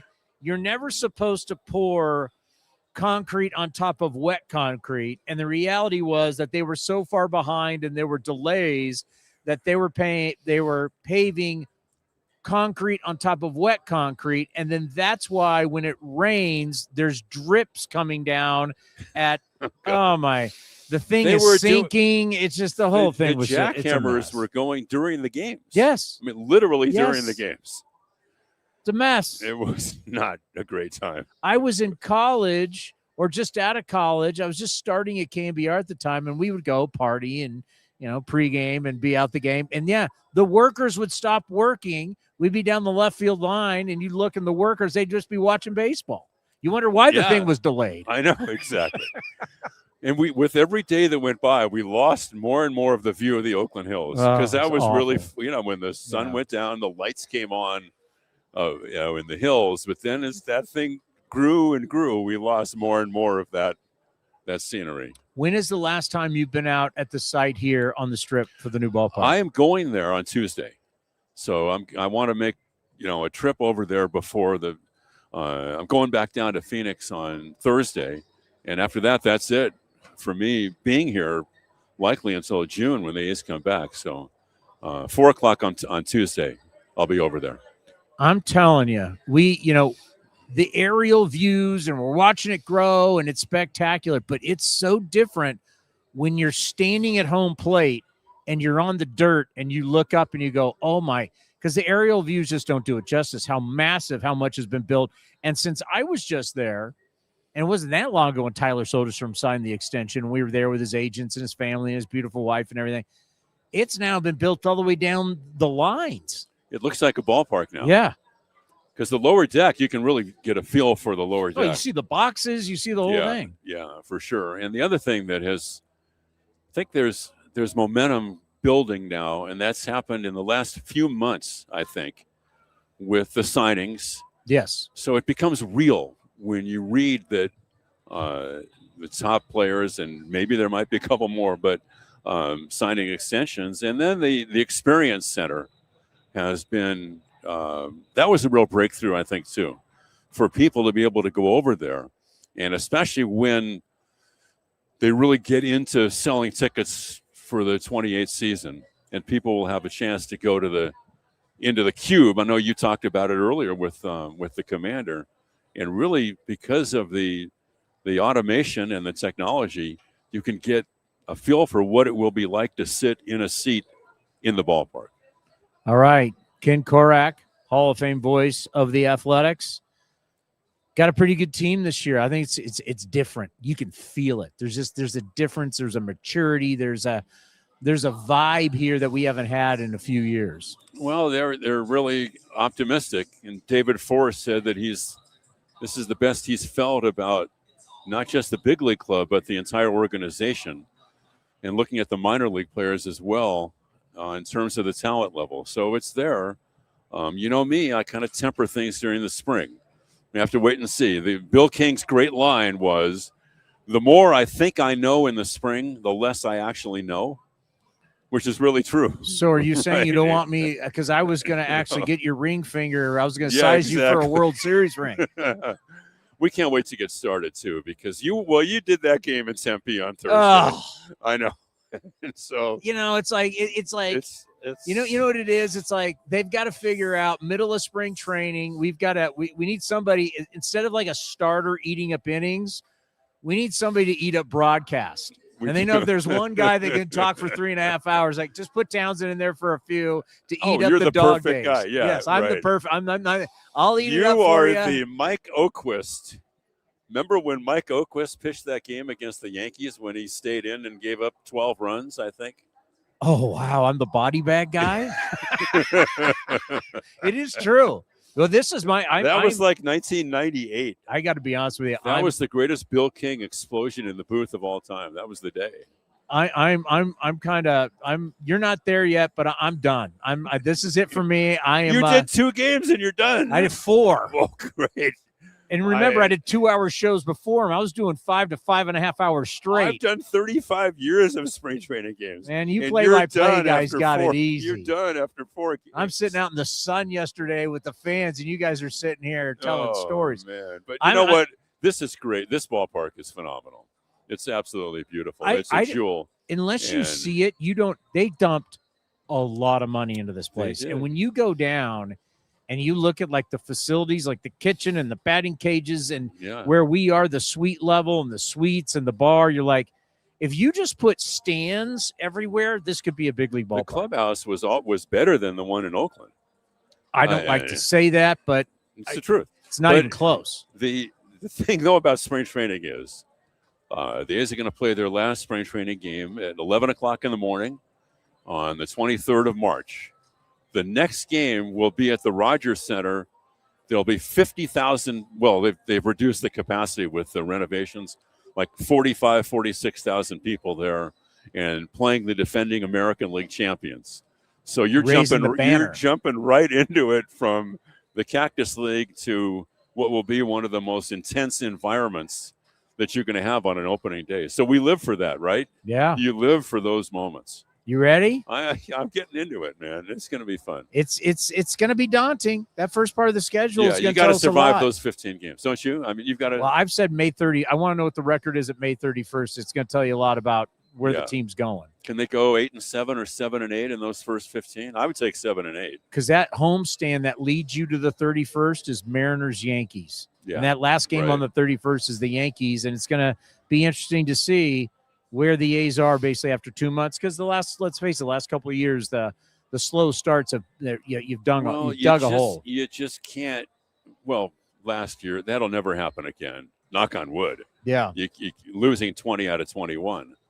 It derailed the season because remember they had won the first game of the series at Dodger Stadium, over 500. First home run for Nick Kurtz. Yeah, it was like his 17th game, but they were right there at that point. Now it was still early in the year, but still they were over 500. A lot of expectations and hopes at that point. Then they lost 20 out of 21.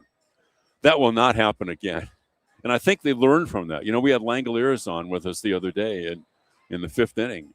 And he talked about that it's as hard as that was and as brutal as it was, it's kind of thing that brings a team together, that they really learn to rely on each other in a situation like that. Well, you're a legend. You're our legend. You're our legendary voice. You're the voice of summer. And I can't wait to get this going and to hear you every day right here on A's Cast and the A's Radio Network. And it's going to be a special year. You're the best. I appreciate what you're saying. And we love what you do. You and the commander. It's not about me. You're the guy who's the Hall of Famer. Listen. That happens when you get to this age. That's what happens with that kind of stuff. But you're going to have Logan on now, right? Yeah. Is he going to take you to the end of the show? By the way, it's always nobody cares but us. It's the state of our games when the season starts. How is the state of your golf game as our golf not as good as yours? Our golf season ends. It's ending right now. Have you talked to Jeff McNeil about golf? Jeff McNeil's a plus. He is. That's a whole different. It means he's giving us a lot of strokes. Have you talked to Barry Enright, the minor league pitching coordinator? I hear he's played in events like the PGA events. Yeah. These are not who we are. We're not in that league anymore. Not that we ever were. We were never in that league. Ask Logan about his golf game. I need to grease. He Don plays Logan. only about 6-8 blocks from here, so we need him to hook us up down here, right? He's the guy. Everybody thought for 25 years that Logan was the person who hooked people up with golf, with shows and restaurants and reservations. He had a part to play in that, but there was somebody else who did a lot of the legwork for that. And she's been married to me for the last 37 years. Well, let's get her on A's Cast Live, too. Well, you had a great golf season. Thanks, buddy. You didn't win a green jacket, but now it's time to get back to work and entertain us throughout the summer. It's a lot of fun. The great Ken Korach, Thanks, you man. are coming up in exactly 1/2 hour. Don Logan is going to join us next as we'll continue to get ready for the Halos and the Athletics right here on A's Cast Live. Secure your spot for priority access to 2028 season tickets at the A's Ballpark in Las Vegas for just $19.01. The amount honors the founding year of the Athletics franchise in 1901. By joining the priority list, you'll get an early opportunity to grab season tickets before they go on sale to the public, while also supporting youth baseball and softball programs across Southern Nevada. To secure your spot, visit athletics.com/Vegas.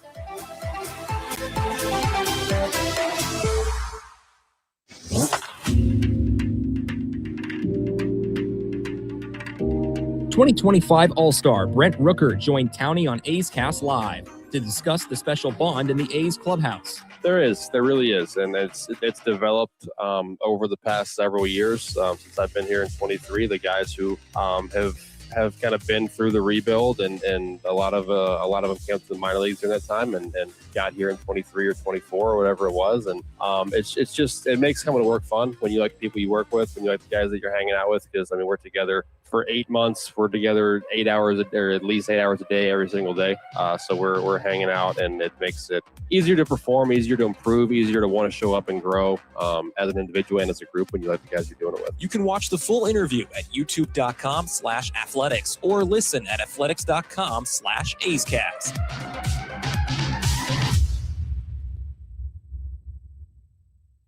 Baseball is back, and big league action has never been more affordable. For a limited time, grab your tickets to see the A's in West Sacramento for just $8. That's right, only $8 for select games this April and May. Catch the showdowns against the Royals, Cardinals, and American League West rivals, the Mariners and the Rangers. Whether it's a midweek getaway or an afternoon at the park, don't miss your chance to see your A's for less than the price of a ballpark snack.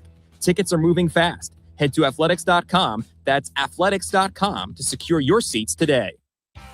The A's YouTube page is your go-to destination for A's video content. Get access to great highlights, exclusive behind-the-scenes content, classic games, A's Cast Live, and more. Visit youtube.com/athletics.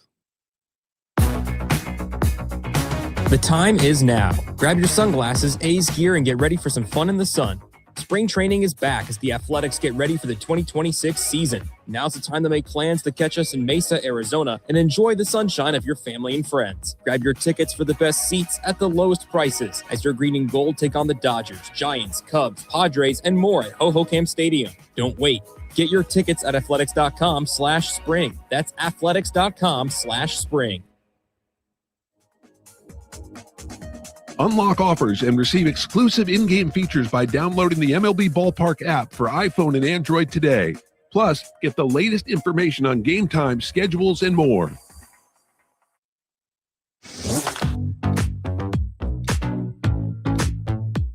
A's Cast Live continues from the studio. Here's Chris Townsend. Well, I can tell you Las Vegas Ballpark is second to none, and we keep saying it. If you just put stands around this entire thing, it could be a big league ballpark. And Don Logan, I got to tell you, we've had you on before, and we've told you this.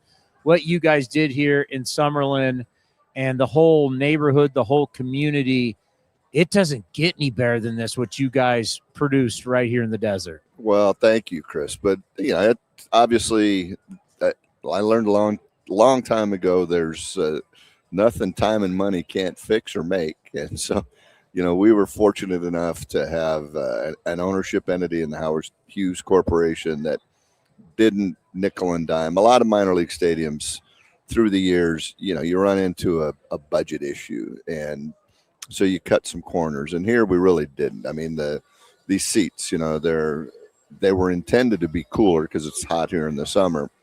But they ended up being as comfortable or more comfortable than any seat. We didn't even anticipate that. So that was an unintended, really good consequence. But, we went around the country, we looked at other places and tried to take what we felt made sense in some of the other AAA parks especially. But, that's our version of the Green Monster out there. It's only 14 feet high, so it's a little short. But just different things. We tried to put it in here.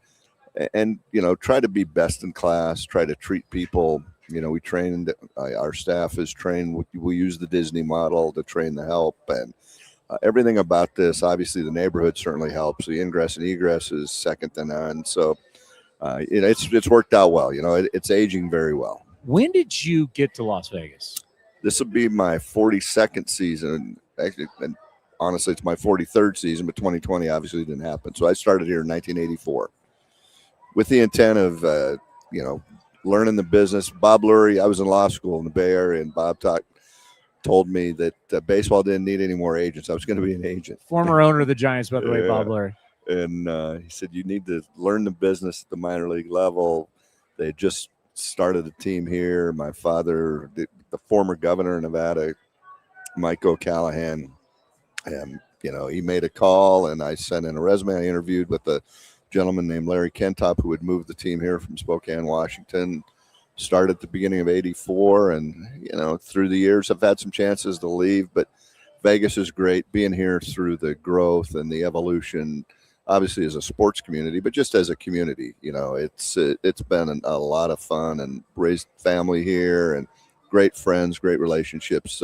There's no better place in Vegas, in my opinion. Nobody's name, and the reason why I asked, nobody's name is thrown around more than yours. You're like the answer to everything. It's like you got to go to Don. You got to go to Don. We hear it all the time out in Sacramento where we talk about stuff in Vegas. Yeah, you got to talk to Don. Yeah. What is that like to be such a part of the fabric of this community, just not baseball, but just in the growth of sports and the growth of community? What does that mean to you that your name is synonymous with it? Well, anytime you do something this long, obviously you build up a network that's vast. But I think it kind of coincides with what Las Vegas was and what it's become, and it's still. This is a small town. I think that's one of the things you're going to see with the A's ballpark on the Strip is that we were able to. The first time John and Sandy and Dave Cavell actually was on that trip, but the three of them came in, and Larry Brown and I took them around town and introduced them to a lot of people over a 2-day period, and they came back a month later and we did it again. And it's a type of community where it's the old casino model. You got to know somebody to get a reservation in a restaurant or to get into a show, and it really kind of dovetails into what professional sports is. It's people like being treated, elevated treatment wherever you go. I don't care how much money you have, how much influence you have. People like being treated right, and that's one of the things. I don't think it's my connections obviously help do it, but it's this market. It's what Vegas is all about as a destination, as a community. It's an international iconic place, and so there's a number of us that have been around a long time and have the ability to make things happen, and it kind of goes with the territory. I like how you say international. We were doing a branding thing yesterday, and I was asked a question. I said, you need to realize that this won't be about Southern Nevada. This won't be about high desert Northern Nevada and Reno and, connected to Tahoe. This won't be about that. This can be an international team. We will be an international team. And that's really the growth of Vegas. Because, when I was growing up as a kid, the thought was Vegas will never have one of the big four. We'll never have. When you got here, they told you they'll never. And now they didn't want us to have AAA. Yeah, think about that. They didn't want AAA. And now when you throw in that you have NFL, you have hockey, WNBA, Marc Davis will love with the Aces, doing a great job. We'll be here in 2028. You're getting the NBA, I don't know. Eventually. Sure. I mean, to think that you went from it will never happen to you're going to have from WrestleMania to F1 to you've had the draft, you got the Super Bowl, you got the national championship game, the Final Four. Just saying, you were supposed to not have anything years ago, and now you'll have everything. Again, I think that's what we are, and I think, one of the things I think the Golden Knights learned this. It's this is a destination. We got 150,000 hotel rooms. There's no place in the world, probably Dubai maybe, but that has this many hotel rooms in a close proximity to the entertainment center. And what it's done, I mean, you go to a Knights game and there's a significant number of visiting team fans who travel here, which is what we want. You know, the Allegiant was built. They've got $1 billion subsidy from the state and the local government, but it's good because it's bringing people from out of the market. It's another reason to come to Vegas on top of what we already had. And, you know, I think that's the one thing that people I talk to around the country don't realize, that the A's are going to benefit from that. And then as you talk about the international side of things, you know, the international Vegas is, you know, you read things that business is down a little bit. Well, yeah, it is. Vegas adjusts. You know, they're going to pivot and do the right thing and make this the destination to have to come to, and it already is, but they'll modify things, and the A's are going to be a big part of that. And you're going to see the international customer. You know, I think the WBC is a good example going on right now. You look at some teams from the Netherlands and places like that, and people don't even equate that with a baseball connection, and it's going to be there. The WBC will, you know, they'll have a place here, should have a place here every year, and it's going to fill up because we'll bring fans in from all over the world to see it. There's going to be a curiosity element to it. That place is going to be so iconic and so beautiful right there on the Strip. People are going to want to go and see it. You know, I think really big things are ahead. I mean, I think I was talking to Sandy Dean yesterday, and I said, I don't think you have any idea what you're getting yourself into. So good luck, brother. You signed up for it. You know, so I'm a walker, and I walk at night. And, you know, instead of walking in my neighborhood, I love walking the Strip and through the casinos. Mm-hmm. So we had the party last night at Circa, Derek Stevens at Circa. Oh, phenomenal. Derek can throw a bash like nobody But then else. we walked out to Fremont Street, absolutely packed. Then I got back to Caesars, and I walked through Caesars, over the Bellagio, went over to Aria, went across, and I'm like, if you're telling me it's down, it's unbelievable how packed Vegas is right now. Well, you know, again, that's what our properties do a phenomenal job of marketing themselves. Our Convention Visitors Authority is the best in the country. Yeah, Steve Hill, yeah. And, you know, it's just, again, the more amenities you have, and that goes with the shows, the Cirque du Soleil, the shopping we have is phenomenal. Our dining, I think, and you can check with Mickey. Mickey's the dining, and now you got Bomel back, so the two of them know where to eat. Yeah, we can, you know, go toe to toe with any destination in the world on all of those elements, and now you add Major League Sports to it. You add, and you know, we're here. We're going to stay here and take care of the locals, and you know, coexist and benefit one another with the Aviators and the A's, and much like the Golden Knights and the Silver Knights do on hockey. I mean, this is a unique place, and it's a great place, and it's been a blast just to be a part of this, you know, this run, the growth and everything that's gone on. The one that really shocks me, F1 was known as, it's a European sport, right? You're thinking Ferrari, you're thinking like, and all of a sudden F1, this is becoming the center. Like the F1, it almost looks like where the finish line is and all the experience. It looks like one long cruise ship that's sitting there year round. It's beautiful.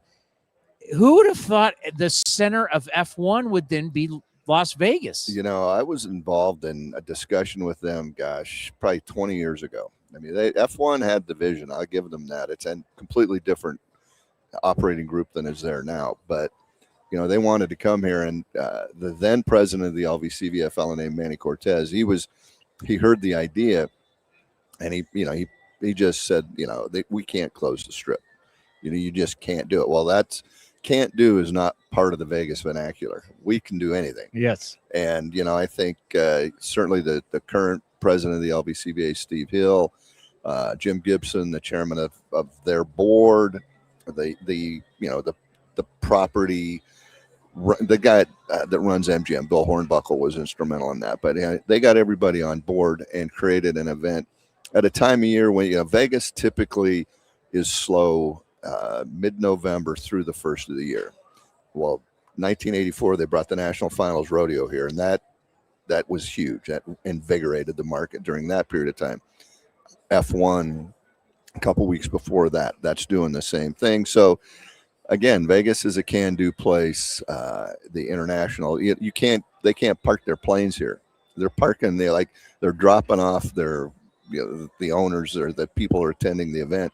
and they're having to go park their plane in Kingman or Barstow or St. George, Utah, and stay a couple days. I mean, it not only is Vegas benefit from F1, the whole surrounding area benefits, and just like everything else. I mean, next year we got the college football national championship game. The Super Bowl was unbelievable here, and the NFL knows Vegas can put on an event like that. Any major event, we do better than anybody else because that's what we're built for. And yes, it's going to be, again, the A's are going to benefit. It's going to, I heard you talking about it earlier, the events that maybe are, not big enough to go into Allegiant, that are too big for T-Mobile and Thomas and Mack and some of the other arenas.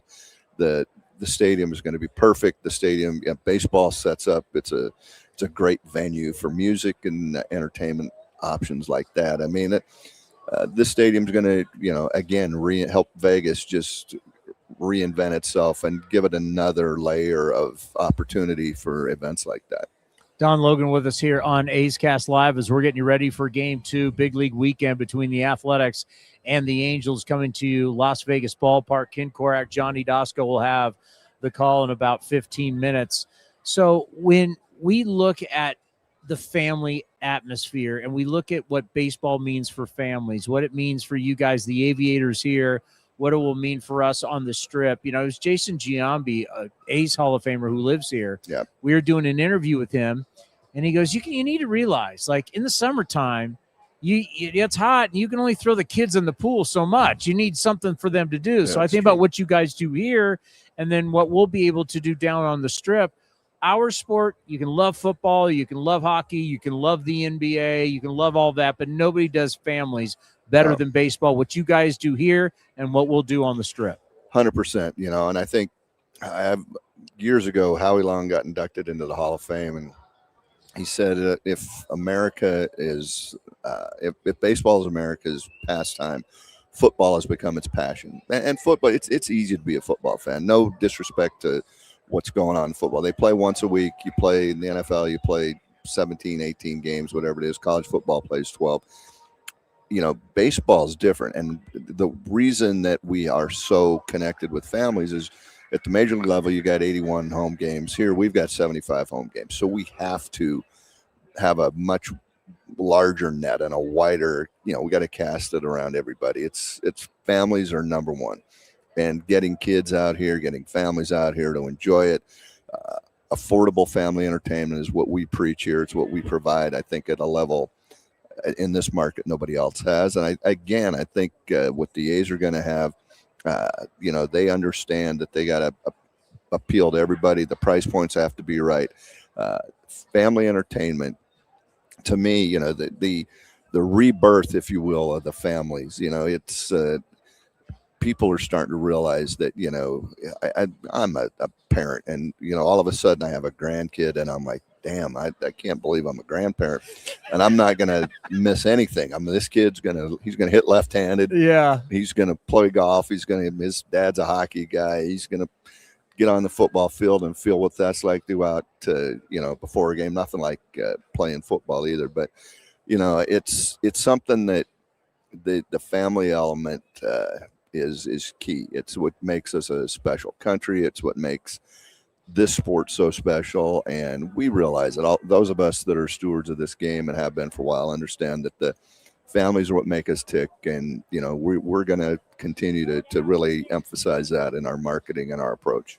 I'll never forget, it was right before COVID, and we've established a relationship over time with Sandy Alomar Jr., one of the greatest, you could say maybe the greatest greatest player here, right. So, and we were talking, and he mentioned you, and we're talking. So, for you, we were talking about this with Fran Riordan. Like, we have a lot of our young players. You're now saying you get to know them all, and you now see them in the big leagues. But like you said, you've been doing this for so long. What is it like to watch these young men grow into some of the greatest players of all time, and to know that you were a part of their careers? Well, I don't know. The thing is the players do it themselves. I mean, you've got, I just saw Nick walk out there. I mean, Nick Kurtz is a generational talent. I mean, what he walked in here last year and started hitting bullets all over the place. And, he's gifted in that capacity. But this game's tough. This is the toughest mental game of them all. You know, you can play certain sports because of your God-given physical talent. These guys certainly have that. But baseball is a mental grind. And to see what Nick did when he went to the big leagues, and then you know what kind of kid he is. I mean, you've spoken to him. He's humble. I don't, not to demean some of the other sports, but I think the character of our players is superior in certain respects, because it has to be, because to be successful here, you got to be strong mentally. You're like, a great hitter is going to fail 7 out of 10 times. You know, it's a really tough game mentally. So it breeds a higher caliber of character, somebody that's willing to, you know, to pay their dues, if you will, to get through it all. And, you know, you look down there, Junior Perez, you guys, you know, your fans in the Bay Area may not know much about Junior. Junior's an incredibly gifted kid. Drew Swift plays short as good as anybody that's been here. And, you know, I go back through the years, you mentioned Sandy, his brother Robbie was here, Hall of Famer, Joey Korach, Carlos Baerga. They were like the four amigos till Robbie got called up. Back in the old Padre days, when you had we the Padres, had a lot of good dudes back in the day. Benito, but Benito preceded Sandy as our catcher here. So, I mean, we had a great run and continue the Dodger years. You know, probably the most talented guy that's rolled through here, I think, is Matt Kemp. Now, Matt enjoyed himself a little too much, maybe, to take full advantage of that. And he certainly has Hall of Fame talent. He had a great career, you know, but you think about all the guys that came through here, our pitching staff when we were Mets. The number one was Rafael Montero. He was he started opening day. Pitcher number 2 was Noah Syndergaard. Number 3 was Steven Matz. The 4th starter was Jacob deGrom. And then a guy named Logan Verrett was 5th. Every one of them went on and had great big league careers. And the back end of that bullpen was Luis Familia. I mean, we had dudes. You think about who's come through here, and again, the guys that have been the most successful are the toughest and the best character guys, and that's part of what keeps guys like me around baseball so long. It's guys like Fran. There's nobody better than that. We promote Fran. We have him on all the time. It's awesome. I really want to promote just what you have here, because we're trying to get fans. You know, 2028 is still a few years away. If you want a great baseball experience, the Red Rock Hotel and Casino. It's the best. It is beautiful. The restaurants are phenomenal. It's literally right across the street. So you come here, you stay, you come to one of the best ballparks. I mean, when we talk about intimate setting, this ballpark is as good as any in sports. I think it's absolutely beautiful. And then right across downtown Summerlin, the shopping reminds me of like a brand new Walnut Creek. It's beautiful. It's high-end shopping. You got Nordstrom's. You got great restaurants. I mean, you can come. You don't even have to go to the Strip. They can just come see you guys here in Summerlin.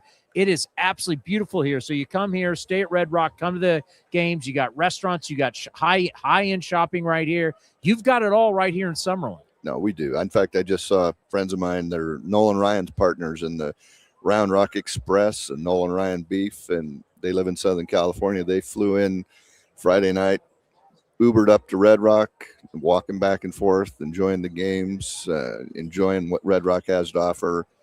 Ate at T-Bones in there last night, which is phenomenal. It is, again, it's a special place. And even for the locals, you come here and you go across the street. We've got a great array of different options. Frankie's Uptown Pub, big baseball guy, Philadelphia guy that loves sports. You've got so many different options over there. We got an Apple. You got to have an Apple store close by, which we do, because everybody has to roll in there on a pretty regular basis. But you have everything here shopping. This is a destination, and that's, again, in this ballpark. We sought to have destinations within the ballpark. Well, this neighborhood is a destination within this community, and again, that's one of the things that makes us so special. The best part of yesterday was there must be some type of yoga studio right there, because we had a lot of ladies walking by with yoga mats, and they're looking at us going, why are these guys in my center? What do they do? You should have seen the looks. It was hilarious. That's an everyday occurrence. Oh, it's and like I was on the phone with my wife. I'm like, honey, you're gonna love it here. Oh yeah, you will. Even Johnny's going to love it here. We got to find Johnny a fun place to hang out, though. We're working on I think that. Johnny's gonna have to live on the Strip at least for 1 year just to get it out of his system. I drove him around about a month ago. I think he's still up in the air, but it's like a kid at a candy store. There's a lot of candy he likes. He may have a little Matt Kemp in him. Oh, he does for sure. Well, For sure. You're an absolute Vegas legend, and it is always great to have you on the program. We still talk about that one time you broke down the Bay Area better than anybody, and obviously you know a lot, but how this all has gone down. But I'm so happy for you guys because what was once will never happen. It's not only happened, but it's bigger than anybody ever thought it would be, right? Who would have ever thought F1 and WrestleMania and Super Bowls and the draft? Who would ever thought the NFL draft would be? That was Vegas? crazy. I mean, that was an unbelievable event. And again, we do it right.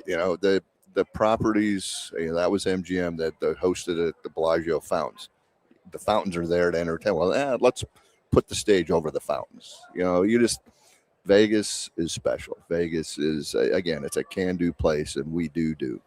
Well, good luck to you and the Aviators this year. We'll be calling on you throughout the year, and I can't wait for 2028, but you'll definitely be like the number one resource for all of us We'll see during you, this transition. June 8th. June 8th, we'll be back. We got the Brewers here and then the Rockies that weekend. We'll be up to visit in Sacramento, bring some of our supporters up. So looking forward to it. Thank you for your time. Thanks, Chris. A's baseball coming your way next. Ken Korach, Johnny Dasco, game 2 of what has been a fantastic weekend here.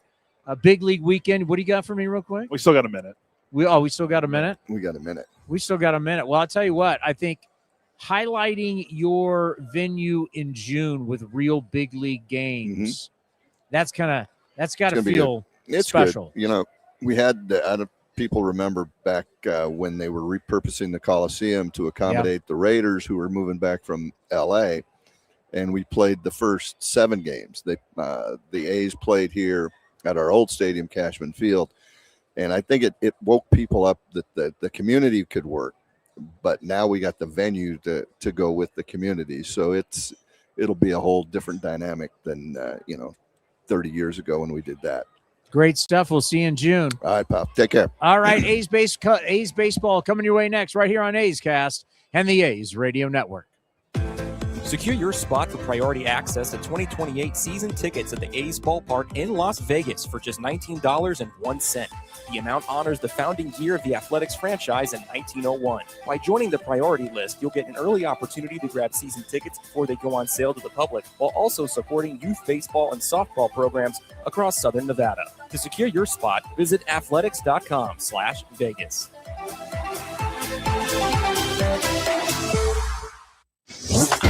This has been a presentation of The Athletics.